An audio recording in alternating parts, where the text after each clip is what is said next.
भैया सोडून दे त्याला थांबा 1 मिनिट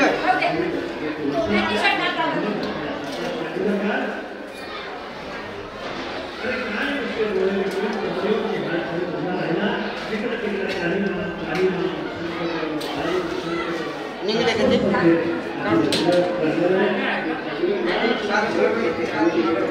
हां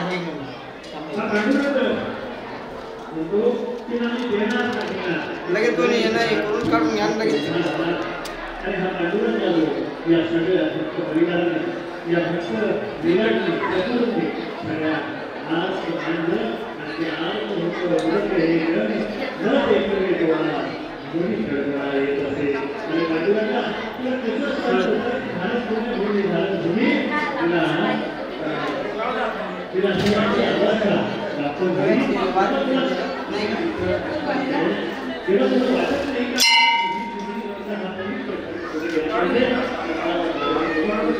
कपड़ा है का गुरुजी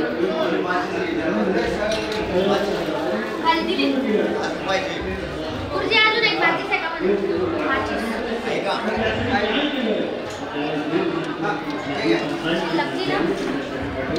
अरे तू कुछ सुनावा था हां दे तो के लगते ना आठ बजे आता दे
दूसरा निघाला इकडे खाली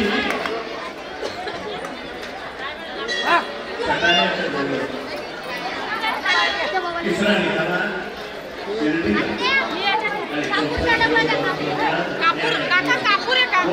सगळे आपल्याला कळत चालत चालत चालत पुण्य तीर्थावरून चालत चालत ते शेगावला येऊन पोहोचतात दुपारची वेळ आली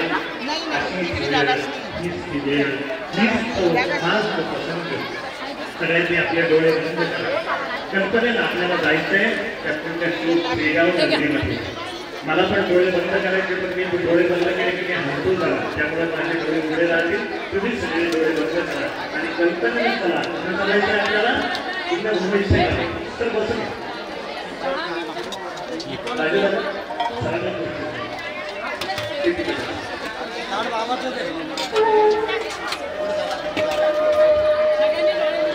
चालत चालत चालत चालत दुपारी येऊन पुन्हा संकट करणार काय वराचं ऊन आहे ऊन जाहीर करायला आहे कुठेतरी समोर देवीदास संत गावाच्या संध्यासाच्या दिनाच्या लग्नाची ऋतुशांतीचा कार्यक्रम चालू आहे जेवणाच्या पंक्तीवर मनापासून जेवण वाढलं जात आहे आग्रह होतो आहे नाही अजून एक पोळी घेतली पाहिजे अजून थोडासा भात घेतला पाहिजे एक जिलेबी आणखी घेतली पाहिजे लोक जेवण होते पाहिजे तेवढं खात होते आणि मग उरलेलं अन्न करायचं काय ते उचललं जात होतं आणि समोर फेकलं जात होतं तिकडं 3 दिवस आधीपासून गावामधलं वातावरण बदलत होतं मुळात गावाचं नाव आहे शिवगाव अपभ्रंशानं झालं शेगाव प्रत्येक सद्भक्ताचा उजवा डोळा फडफड करत होता. काहीतरी चांगलं होणार हा शुभ शकून येत होता. झाडावरती कोकिळ वसंत ऋतू येण्याच्या आधी बोलत होती. काहीतरी चांगलं घडणार होतं. काय घडणार होतं माहिती नाही, पण दूर मुंडगावला जायजाई मात्र म्हणत होती की काहीतरी चांगलं होणार आहे. कुंडलिक बाबांनी तसा तोड देत होता. काहीतरी नक्की होणार, काहीतरी नक्की चांगलं होणार. काय होणार माहिती नाही.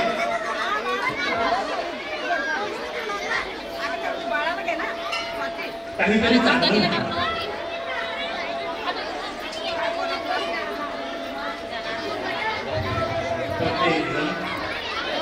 गुरगुरत होता, कळत नव्हतं काय होतं, कळत नव्हतं. काहीतरी चांगलं होतं. पंकज लालाला सारखे शुभ शकून येऊ लागले. त्याच्या स्वप्नामध्ये राजसपक्षी वारंवार येऊ लागला. काही कधी येऊ दे चंदन पाठवला. चंदन पाठवून त्याच्या मनाभोवती गिरक्या घालू लागला. पंकज सपनाभोवती कुटिलेचा आवाज होऊ लागला. भक्तांसाठी त्याचा लाभ येणार होता. तो पुण्य पावन देव त्याच्यासाठी येणार होता, ज्याच्या साठी युगानुयुगा तपश्चर्या केली. तो स्वप्नात सुद्धा जात नाही, तो सदैव रूपाने येणार होता. काय भाग्यवंत लोक असतील ना, काय पुण्यवंत लोक असतील ना, त्यांच्या चरणाशी दंडवत त्या शेगावकरांच्या की काय तुमच्या भक्तीला देव म्हणला आणि तो साक्षात रूपाने तुमच्याकडे आला. रस्त्यानं गर्दी चाललेली होती. देवीदार बुवाच्या घरचा स्वयंपाक अतिशय सुंदर झाला होता. प्रत्येक जण सांगत होता बाबा काय सुंदर पकवान झाली होती ना, काय आग्रह करत वाढत होते ना. दोन मित्र सोबत निघाले. दामोदर कुलकर्णी आणि व्यंकट लाला. व्यंकट लाला हा त्या गावचा गर्भ श्रीमंत, परंतु पितांबर शेट्टी नावाच्या एका साध्या गरीब माणसाशी मैत्र आहे. ज्ञानदेव त्याला मैत्र दिवाळचे असं म्हणतात. ही सगळी मित्रमंडळी मिळून चाललेली आहे. परस्पर भाव येते असं करत करत ही मित्रमंडळी चाललेली आहे. आणि चालता चालता हे दोन जण थांबतात. रस्त्याला हजारो लोक गेले, तर ही जो माझा आहे तोच येथे येईल, इतरांची ना जरूर म्हणा असं म्हणणारे आपल्या महाराजांजवळ हे दोन जण थबकले. पंकटलाला तिकडे डोळे भरून पाहिलं. दामोदर पंतांनी सुद्धा तिकडे पाहिलं आणि दामोदर पंत पंकटलाला म्हणतात, पंकटलालजी मी जे पाहतोय ते तुम्ही पाहताय का? ते म्हणजे हो, मला सुद्धा तेच दिसतंय जे तुम्ही पाहताय. आणि दोघे तिथं थांबले. रस्त्यानं हजारो लोक गेले, परंतु ज्याचे डोळे उघडे ते अनुभव आले. ज्याचे डोळे उघडे असतात त्याला असतात ते कळतं. आणि त्यांनी पाहिलं म्हणजे काहीतरी वेगळं आहे. हे सच्चिदानंद स्वरूप, हे परब्रह्म स्वरूप, हे आनंद स्वरूप, हे भक्त बालक प्रतिपालक स्वरूप नक्कीच कुणीतरी साधू आहे. साधू ओळखावा लागतो, साधू जाणावा लागतो. साधूची परीक्षा झाल्यानंतर अन्यथा शरण नास्ती म्हणून त्याला शरण द्यावं लागतं, त्याचा सन्मान करावा लागतो. काय बाबा हो, साधूचा सन्मान झाला नाही तर हरकत नाही, पण किमान साधूचा अपमान आपल्या हातून कधी होऊ नये. मोकरिका अतिथी नेई सुकृताची संपत्ती. एकदा का साधूचा अपमान झाला त्या गावाला परंपरेनं दुष्काळ जाणवतो. म्हणून ज्या गावामध्ये दुष्काळ आहे त्यांनी आपल्या पितरांना विचारलं, अरे बाबांनो तुमच्या हातून एखाद्या साधूचा अपमान झाला का? साधूचा सन्मान नाही झाला तर चालतो, साधूचा अपमान करू नका. आलेल्या अतिथीला तुम्हाला वाढायचं नसेल तर ठीक आहे, वाढू नका. तो काही तुमच्या भरोशावर सगळ्यात आला नाही. त्याला देणारा देव आहे. आधली राधलिया हरड होती अमृताचे तांदूळ आणि भुकेची राठी वेळ. जगन्नाथ हा जगन्नाथ काय करतो तर प्रत्येकाच्या भुकेची वेळ लागतो. कोणी तुमच्या माझ्या भरोशावर एखाद्याला वाढणं शक्य नसेल तर हात जोडून त्याला नाही सांगा, पण पुढं वय नका. काय सांगावं, तो जगाचा मालक तुम्हाला काही देण्यासाठी तुमच्या दाराशी आला असेल आणि तुम्ही त्याला म्हणतात पुढं वय, आणि मग प्रश्न करत चालतात की आपल्यापेक्षा शेजारच्याचं वावर कोण जास्त दिसतो. तुम्हीच म्हणतो पुढं वय म्हणून तो पुढे गेला. याच्यानंतर कधी तुमच्या भिकाऱ्याला पुढं वय म्हणायचं नाही. अर्धी चप्पल भाज्या द्या, नसेल तर नमस्कार करून सोडून द्या, ग्लासभर पाणी द्या. आणि तेही नसल तर काही बोलू नका, पण किमान त्याचा मान करू नका. साधू ओळखावा लागतो. बंडलराव तिथे गेले आणि हात जोडून त्या नुसते शीतल खाणाऱ्या मुलाजवळ जाऊन बसले. अंगावरती कपड्याची चिंधी एक बंडी आहे थोडीफार, पण ती पण फाटलेली आहे. चेहऱ्यावरती प्रचंड तेज आहे.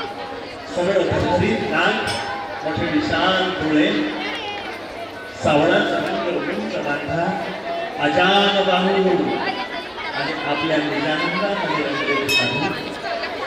गवळेच केला नमस्कार, मला त्यांना नमस्कार केला. आपण कोणाला नमस्कार करतो मला माहिती नाही, पण हा कोणीतरी मोठा साधू आहे म्हणून त्याला नमस्कार. गवळेच केला नमस्कार. संमतीने सुचवलेली मान आहे, पण मान उचलून वर पाहिलं, यांनी त्यांना पाहिलं आणि त्यांनी यांना पाहिलं. जन्मजन्मांतरीची ओळख पटली आणि गाण्याच्या कानात आपले महाराज खूप हसले. महाराज हसले तर महाराजांच्या गाण्यावरची खडी जरा जास्त खोल झाली आणि त्यांनी ओळख वगैरे बाळा, परंतु आपण बाळाला ओळख करायची. एकदा दोघांकडे पाहिलं आणि सगळ्या पत्रावळीचा घात एकत्र केला आणि एक एक शीट घेतून थांबलाय. अरे अरे आपला दामोदर समोरचा फार सज्जन माणूस आहे. त्याला त्यांनी आपण सांगितलं तर तो एक नाही 10 ताकद लागून आणि बाबा तुम्ही कसं जेवू नका, थांबा, आता मी घरात जातो आणि तुमच्यासाठी सुधारण जीवन घेऊन आणतो. तो माझा जवळचा मित्र आहे. जगामध्ये एक मित्र किंवा एक मैत्रीण अशी असावी की जिला आपलं वगैरे सांगता आलं, ज्याच्या